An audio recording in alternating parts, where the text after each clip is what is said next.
YouTuber Bobon Santoso memberikan tanggapan dirinya terkait hilangnya rendang Willy Salim saat membuat konten di Palembang. Seperti yang telah diketahui, Bobon Santoso juga kerap membuat konten masak besar di kanal YouTube-nya. Hal itu membuat dirinya turut angkat bicara terkait insiden yang menimpa Willy Salim.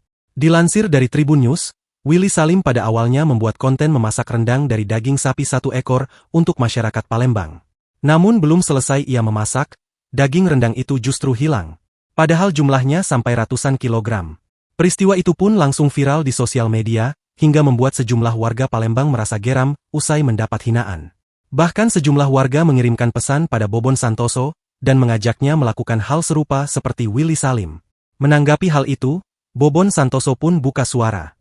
Ia mengaku menemukan kejanggalan dalam video tersebut. Sebenarnya kita sudah membedah dan menemukan beberapa kejanggalan di video yang berdampak reputasi bagi warga kota Palembang. Tulis Bobon di unggahan Instagram story-nya. Lebih lanjut, Bobon justru menyinggung soal ketulusan konten masak-masak Willy Salim. Begitulah kalau orang cuma niatan buat konten, gak dari hati, tambahnya. Bobon Santoso lantas membagikan video momen konten masaknya, di mana para warga justru mengantre dengan tertib.